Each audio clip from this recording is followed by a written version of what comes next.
আসসালামু আলাইকুম। আমি doctor Faruk Ahmed Fardun, physiotherapist. Abdullahpur pain centre থেকে সবাইকে জানাচ্ছি অনেক অনেক শুভেচ্ছা ও শুভকামনা। আজকে আমরা কথা বলবো আমাদের হাতের কবজির বা রিস্ট জয়েন্টের কমন একটা সমস্যা নিয়ে।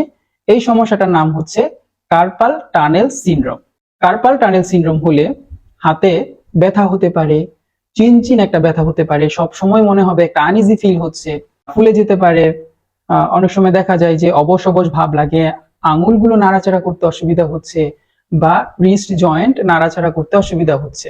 বিশেষ করে মহিলারা যারা আছে, যারা ঘরের কাজ বেশি করে, থালা বাসন ধোয়, জামা কাপড় ধোয় বা রান্না বান্না করে, বা অনেকে আছে কম্পিউটার বা ল্যাপটপে অনেক সময় ধরে কাজ করে, বা ব্যাডমিন্টন প্লেয়ার যারা আছে। মূল কথা হচ্ছে এই রিস্ট জয়েন্টের যারা অতিরিক্ত ব্যবহার করে, ওভার ইউজ করে, তাদের এই কার্পাল টানেল সিনড্রোম হতে পারে।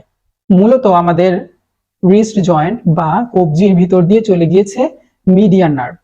এই নার্ভ কোনো কারণে যদি কোনোভাবে ইনজুরি হয় বা কোনো ইনফ্লামেশন হয় বা কোনো ভাইরাসের এফেক্ট করে, তাহলে সেক্ষেত্রে কার্পাল টানেল সিনড্রোম হতে পারে।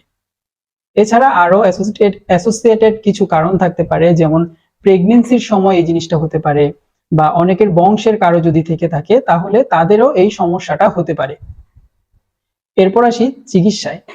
যদি দেখা যায় যে ব্যথা অনেক বেশি হচ্ছে, ফুলে গেছে, সেক্ষেত্রে আমরা বলি যে কয়েকদিন, 3 থেকে 4 দিন এই রিস্টের বা কবজির মুভমেন্ট বন্ধ রাখতে বা এটাকে পুরোপুরি রেস্টে রেখে দিতে। এই জন্য আমরা একটা ব্রেসেস সাজেস্ট করি। সেটা হচ্ছে কার্পাল টানেল সিনড্রোমের জন্য আলাদা একটা ব্রেস পাওয়া যায়। এটার নাম হচ্ছে কার্পাল টানেল সিনড্রোম ব্রেস বা রিস্ট ব্রেস বললে আপনারা ফার্মেসিতে বা মেডিকেল ইকুইপমেন্টের দোকানে পেয়ে যাবেন। এই ব্রেসটা পরে থাকলে হাতের বা কবজির মুভমেন্টটা একটু কম হবে।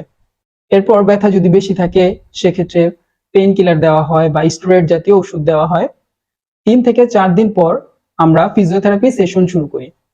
ফিজিওথেরাপি সেশনের মধ্যে থাকে কিছু ইলেকট্রিক্যাল ডিভাইস এবং কিছু ম্যানুয়াল অ্যাডজাস্টমেন্ট বা ম্যানুয়াল এক্সারসাইজ, যেগুলো পেশেন্টের কন্ডিশনের উপর ভিত্তি করে দেওয়া হয়। মোটামুটি 1 সপ্তাহ বা 14 দিনের একটা ফিজিওথেরাপি সেশন যদি আপনারা নেন, তাহলে কার্পাল টানেল সিনড্রোম থেকে মুক্তি পাওয়া সম্ভব। এজন্য কারো যদি কবজিতে ব্যথা হয়, ফুলে যায় বা আঙুলে অবশ অবশ ভাব লাগে, আনইজি ফিল হয়, সেক্ষেত্রে আপনার নিকটস্থ একজন ফিজিওথেরাপি কনসালটেন্টের সাথে কথা বলুন এবং তার পরামর্শ অনুযায়ী চিকিৎসা নিন।